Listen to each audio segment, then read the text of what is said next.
José Blecher, nacido en 1922, fue una de las figuras más importantes de la segunda generación psicoanalítica de la Argentina. Terminó su carrera de medicina en Rosario y practicó la psiquiatría en Santiago del Estero.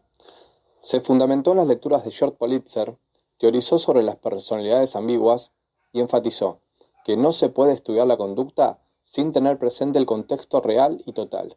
Fue crítico de la abstracción, tanto de la psicología tradicional como a lo que él consideraba mentalismo en psicoanálisis. Fue determinante al adoptar la postura de Daniel Lagache en cuanto al concepto de conducta. Para él, tanto como para Lagache, la conducta es el conjunto de respuestas significativas por las cuales un ser vivo en situación integra las tensiones que amenazan la unidad y el equilibrio del organismo. En el ser humano se dan dos tipos de fenómenos, los concretos y los mentales, dando lugar al dualismo sustancial. Pichon-Rivière señala tres áreas de la conducta, el de la mente, el cuerpo y el mundo externo. Las manifestaciones se dan en las tres áreas simultáneamente, pero pueden preponderar de manera momentánea o permanente una de las áreas sobre otra, lo cual permite clasificar a la conducta como mental, física o externa. A su vez, también es posible que en un momento estas tres áreas entren en conflicto, provocando conductas polares, conocidas como disociación de la conducta o división esquizoide. Freud estudiará esto creando la hipótesis de la existencia del inconsciente. La psicología considera al hombre en forma aislada y sus manifestaciones como propiedades inherentes a la condición natural del hombre. Cada objeto posee propiedades peculiares, solo depende de su naturaleza. El conjunto de elementos constituye lo que denominamos situación que cubre un cierto periodo de tiempo. A través de múltiples situaciones podemos reconocer una continuidad del ser humano.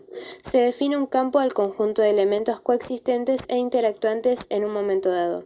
Hay dos subestructuras, campo ambiental, campo psicológico. El campo ambiental constituye la realidad vista desde el exterior y es el contexto de toda conducta. El papel que juega la disociación puede ser diferente, en algunos casos es necesario para la adaptación de la realidad. Se desarrolló con el tiempo que la conducta se da dentro de un campo y se distinguió que dentro de este hay subestructuras. Todo fenómeno y objeto procedente de la naturaleza siempre se encuentra en relación, como una totalidad única. Esto es una particularidad del ámbito, pero a su vez no abarca todos los objetos y fenómenos, sino que también abarca los sucesos y vínculos humanos. El ámbito se puede reconocer de tres maneras. Está el ámbito psicosocial, que es el que se refiere a un solo individuo y a su estudio en sí. El ámbito sociodinámico sigue después, que se refiere al estudio centrado sobre un grupo. Por último está el ámbito institucional, que abarca a la relación de los grupos entre sí y a sus instituciones. Estos ámbitos no son excluyentes, a la inversa, su estudio se centra en todos.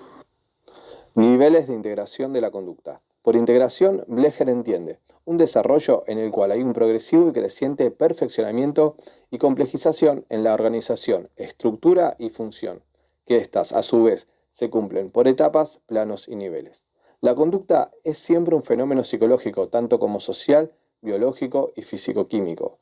Blecher va a desarrollar el concepto de conducta molar, primeramente estipulado por Broad. La conducta molar, a diferencia de la molecular, es una división que permite separar la reacción puramente fisiológica de la estructura psicológica misma. La conducta molar es una totalidad organizada de manifestaciones que se da con una unidad motivacional, funcional, objetal, significativa y estructural. Sus características, por lo tanto, son las siguientes.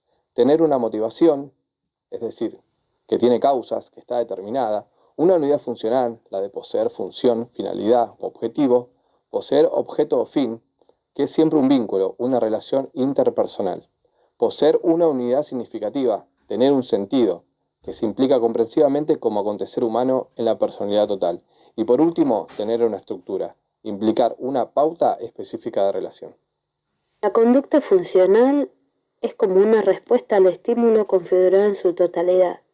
Para Freud posee una fuente con una finalidad y un sentido en el objeto. Esto lo relaciona con el instinto de realidad.